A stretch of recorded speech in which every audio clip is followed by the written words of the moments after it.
Hello friends, welcome to Adventures in Pixieland. My name's Amy. I'm an ordained minister and we're in Bible study. We're in the Niv.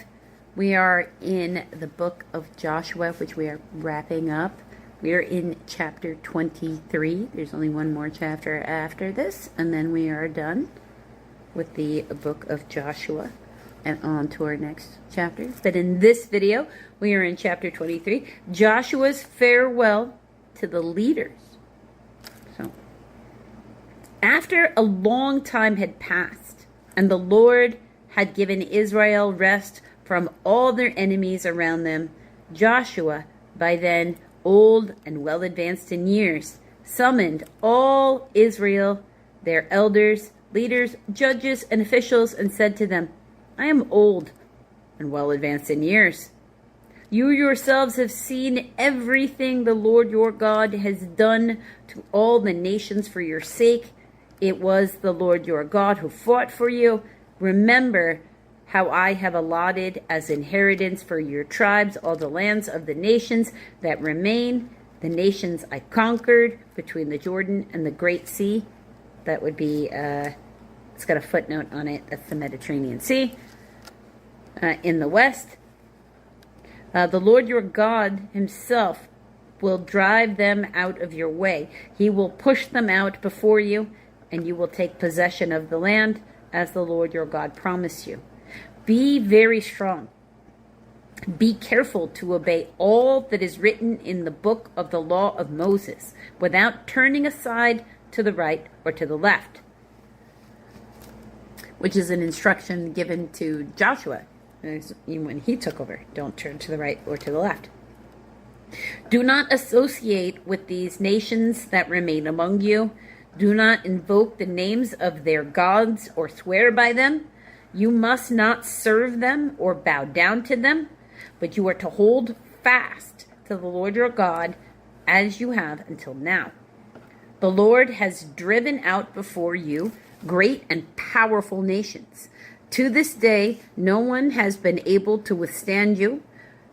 One of you routs 1,000. It's bold statement, because the Lord your God fights for you just as he promised. So be careful to love the Lord your God. Always great advice. But if you turn away and ally yourself with the survivors of these nations that remain among you, and if you intermarry with them and associate with them, then you may be sure that the Lord your God will no longer drive out these nations before you. Instead, they will become snares and traps for you, whips on your backs and thorns in your eyes, until you perish from this good land which the Lord your God has given you. If they intermarry in them, now the descendants are covered under the blessings of Abraham, because now they are also descendants of Abraham. Now I am about to go the way of all of the earth. And that's it. Now I am about to go the way of all of the earth. That is very, very interesting way of saying that you're dying. Right? You know with all your heart and soul that not one of all of the good promises the Lord your God gave you has failed. Every promise has been fulfilled. Not one has failed. But just as every good promise of the Lord your God has come true, so the Lord will bring on you all the evil he has threatened until he has destroyed you from this good land he has given you. If you violate the covenant of the Lord your God, which he commanded you, and go and serve other gods and bow down to them, the Lord's anger will burn against you, and you will quickly perish from the good land he has given you. So now they've been warned again, because it is a repeated theme. The Israelite peoples will be warned by the judges and the prophets to come about not bowing down to other gods, as they promised. Until the next video, friends. Hello, friends, and welcome to Adventures in Pixieland. We are in Bible study. My name is Amy. I am indeed an ordained minister. We are in the NIV, in the New Testament, and we'll be in the NIV through next year because we're going to do the Old Testament and the Psalms in the NIV, and then in 2026 we'll switch to the KJV. I think it's like the 1863 or 73 version that we have. Today we are in the book of Luke. We are in chapter 22, and we are going to do verses 1 through 38 today.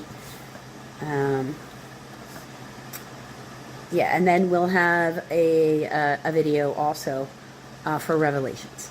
So, let us get started. Okay, so, chapter 22, verse 1. Judas agrees to betray Jesus. Now, the feast of the unleavened bread, or Passover, called the Passover, was approaching. And the chief priests and the teachers of the law were looking for some way to get rid of Jesus, for they were afraid of the people. Then Satan entered Judas, called Iscariot, one of the 12. And Judas went to the chief priests and the officers of the temple guard and discussed with them how he might betray Jesus. They were delighted and agreed to give him money. He consented and watched for an opportunity to hand Jesus over to them when no crowd was present, because they didn't want, a revolution happening.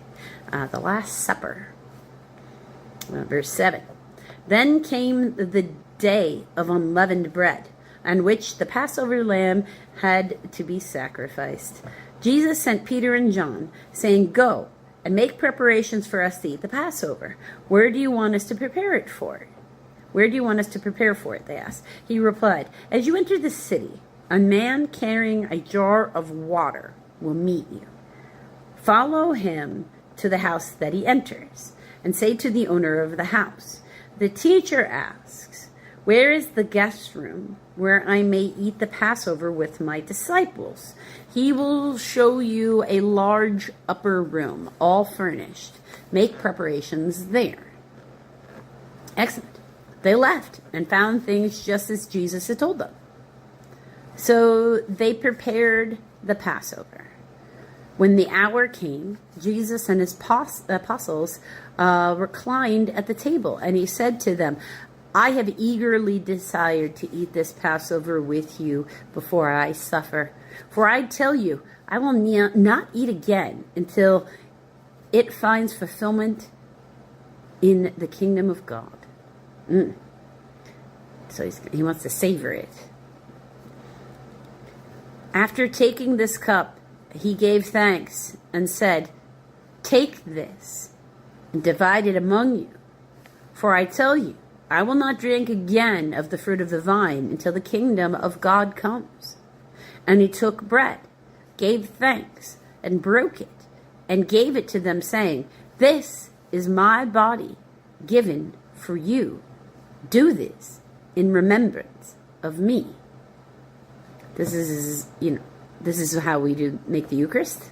These are literally things that, as a minister, I repeat at least a variation of this, because this is the NIV.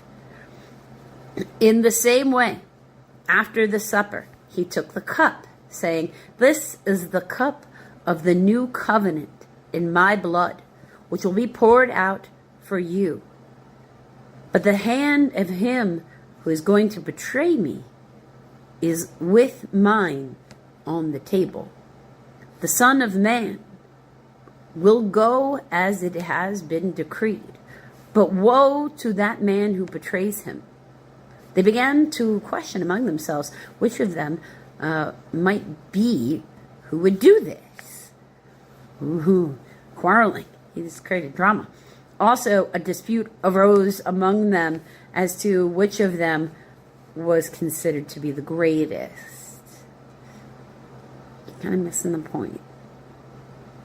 Jesus said to them, the kings of the Gentiles lord it over them, and those who exercise authority over them call themselves benefactors. But you are not to be like that. Instead, the greatest among you should be like the youngest, and the one who rules like the one who serves. Servant leadership. For who is greater, the one who is at the table or the one who serves? Is it not the one who is at the table? But I am among you as one who serves. The reason you could tell Jesus from the false prophets, the false messiahs, which were everywhere, just like the demons apparently were just roaming free in the Old Testament before Jesus came on the scene to start make them running away. You could tell the difference because Jesus had his head down doing the work. We can only reap what we sow. That means don't expect plants to grow suddenly. If you don't actually plant anything in the ground, don't sit there and water a spot expecting something to grow that you didn't plant. I can almost guarantee you that if you do that, at least out here where I live, you do that, you will have weeds. You will get something. It just will not be something that you want. Because life will appear wherever water is. So, if you want a particular outcome, first you must be willing to put in the effort to get it. Okay? Don't be expecting any Jack and the Beanstalk stuff either. Like you actually have to cultivate long term. It requires consistency and calmness. But am I among you as one who serves? You are those who have stood by me in my trials, and I confer on you a kingdom, just as my Father conferred one on me, so that you may eat and drink at my table in my kingdom and sit on thrones, judging the 12 tribes of Israel. Simon, Satan has asked to sift you as wheat. Now, the Greek of plural, it's a plural, to sift a group of them. But I have prayed for you, Simon, that your faith may not fail. But when you have turned back, strengthen your brothers. He's the rock. But he replied, Lord, I am ready to go with you to prison and to death. So these gentlemen are expecting like a battle, like armed soldiers against them armed, and we're swinging swords for the freedom against the Romans. They weren't really expecting war against the Pharisees. Jesus answered, I tell you, Peter, before the rooster crows today, you will deny 3 times that you know me. Then Jesus asked them, when I sent you without purse, bag, or sandals, did you lack anything? Nothing, they answered. He said to them, but now, if you have a purse, take it, and a bag, and also a bag. And if you don't have a sword, sell your cloak and buy one. It is written, and he was numbered with the transgressors. Isaiah 5:12. And I tell you that this must be fulfilled in me. Yes, it is written about me is reaching. What is written about me is reaching its fulfillment. The disciples said, See, Lord, here are 2 swords. That is enough, he replied. So you don't need a whole bunch of warriors. One good skilled warrior can take out unskilled or, poorly trained or whatever rather quickly. It's not really a challenge. I mean, you see enough of it on those action movies, right? It's not reality. It's all right. As we go about the world today, let us remember exactly what it is that Jesus had to go through to be our Messiah. Right? As we just come out of the spirit of Christmas and giving and love, let us remember that Jesus, and the apostles for that matter, because of how almost every single one of them died.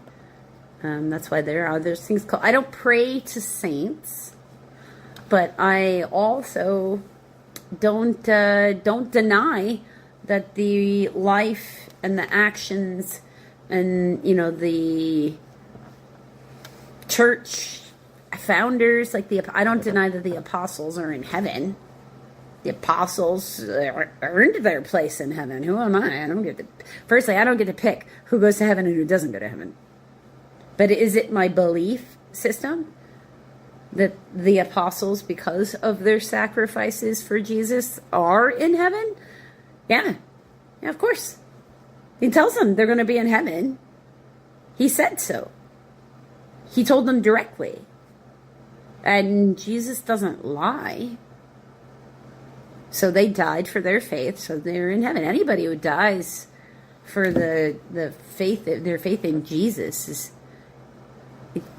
they're now a saint. Now, the Catholic Church has got specific things that makes one a saint. But in the earliest definition, when they're in these prayers, they're saying saint. They're talking about people in the early church who died for their faith.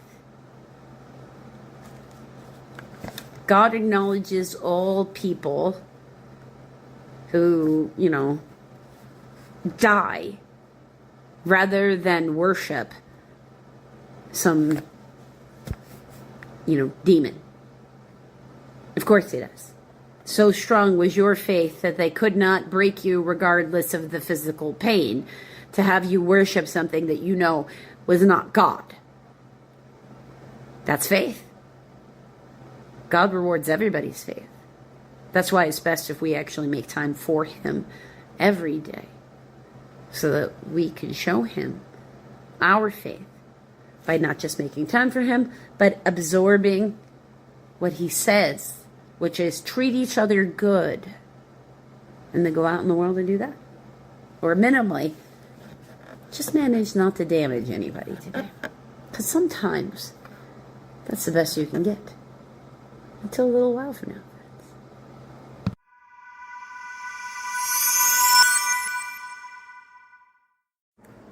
Hello, friends, and welcome to Adventures in Pixieland. My name's Amy. I'm an ordained minister, and we are in Bible study. We are in Psalms. We're in the Niv. Psalms, Book 3, Psalm 89. We're picking up where we left off yesterday, starting up at verse 14 and going to verse 37 in this video.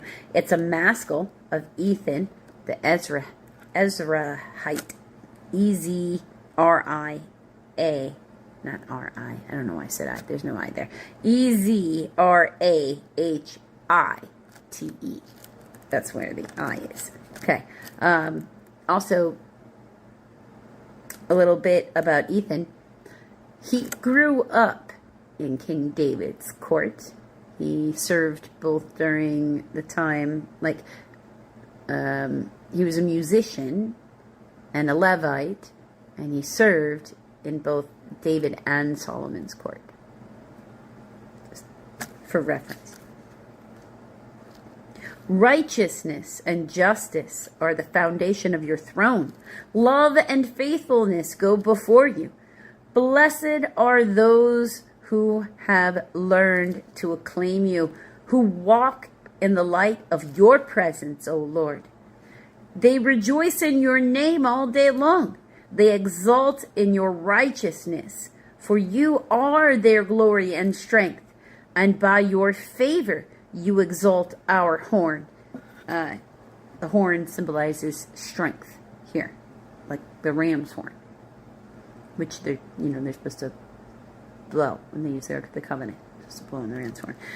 Indeed, our shield, that's our sovereign, belongs to the Lord, our King, to the Holy One of Israel. Once you spoke in a vision. To your faithful people you said, I have bestowed strength on a warrior. I have exalted a young man from among the people.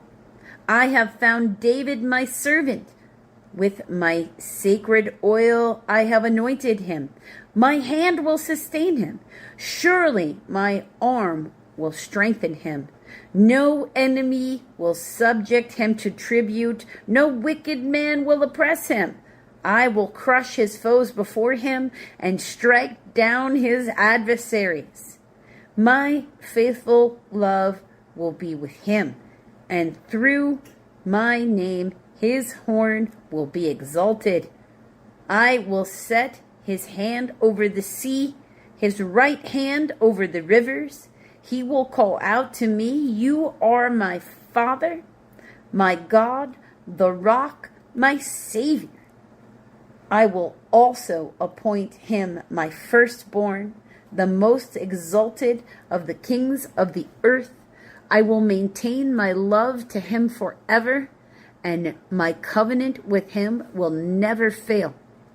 I will establish his line forever, his throne as long as the heavens endure. If his sons forsake my law and do not follow my statutes, if they violate my decrees and fail to keep my commands, I will punish their sins with the rod, their iniquity with flogging, but I will not take my love from him, nor will I ever betray my faithfulness. I will not violate my covenant or alter what my lips have uttered.